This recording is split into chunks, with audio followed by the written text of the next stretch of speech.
গণঅভ্যুত্থানের পরও আগের সরকারের সুবিধাভোগী অন্তত ৫০% চিকিৎসক আছেন স্বাস্থ্য বিভাগের গুরুত্বপূর্ণ পদে। অভিযোগ পেশাজীবী সংগঠনের অনেকে বিভিন্ন পদে ছিলেন ১০ বছরের বেশি সময়। তাদের অসহযোগিতায় বর্তমান সরকারের সংস্কার কাজও ঠিক মতো হচ্ছে না বলে অভিযোগ উঠেছে। বদলি করা হলেও অনেকে যোগ দেননি নতুন কর্মস্থলে। এসব বিবেচনায় প্রশাসনিক ব্যবস্থা নেওয়ার সিদ্ধান্ত স্বাস্থ্য অধিদপ্তরের। বান্ডেল থাকলে প্রতি সেনমানিতে টাকা বাঁচবে।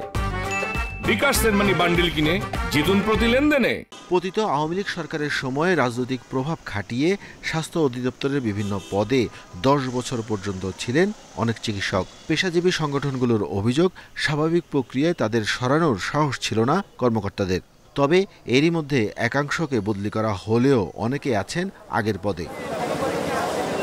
পেশাজীবীদের অভিযোগ, স্বাস্থ্য মন্ত্রণালয় ও অধিদপ্তরের গুরুত্বপূর্ণ অর্ধেকের বেশি পদে এখনও বহাল পতিত স্বৈরাচারের অনুসারীরা। পদোন্নতি ও পদায়নের ক্ষেত্রে বৈষম্যের শিকার দাবি করে বিশেষ সুবিধাও নিচ্ছে আওয়ামী লীগ সরকারের সময় সুবিধাভোগী অনেক কর্মকর্তা কর্মচারী। গত এক বছরে মন্ত্রণালয় এবং স্বাস্থ্য অধিদপ্তরের 50% আওয়ামী লীগ দূষকদেরও বদলানো হয়নি। হাতে গোনা কিছু যারা লিডার শ্রেণী ছিল অথবা যারা ভাইটাল পোস্টে কয়েকটা ছিল, শুধু তাদের সরানো হয়েছে। 5ই আগস্টের পরে স্বাস্থ্য খাতে যেই সংস্কার পরিবর্তন হওয়া দরকার ছিল সেটা হয়নি, কাঙ্ক্ষিত পর্যায়ে হয়নি। এখনও অনেক ইনস্টিটিউশনে অনেক গুরুত্বপূর্ণ পদে আওয়ামী লীগের দোসররা বসে আছে। যারা শান্তি মিছিলে গেছে তারা বসে আছে। অধিদপ্তর বলছে, এ পর্যন্ত ২০০০-এর বেশি চিকিৎসককে ঢাকার বাইরে বদলি করা হলেও অনেকেই যোগ দেননি।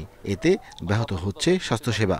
পদায়িত জায়গায় যোগদান না করে তারা নির্লিপ্ত আছেন। এটা প্রশাসনিকভাবে যথাযথ কর্তৃপক্ষের আদেশ যেটা আছে সেগুলা প্রতিপালন না করা মানে অসদাচরণের শামিল।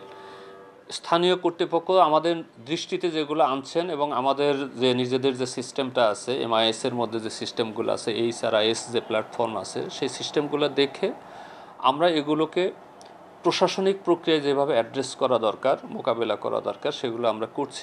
সপ্তম ও নবম গ্রেডের চিকিৎসকদের বদলি ও পদায়নে নতুন নীতিমালা করেছে সরকার। এর ফলে ইউনিয়ন পর্যায় পর্যন্ত উন্নত চিকিৎসা দেওয়া সহজ হবে বলছে স্বাস্থ্য অধিদপ্তর। Arafatur Rahman, independent news, Dhaka.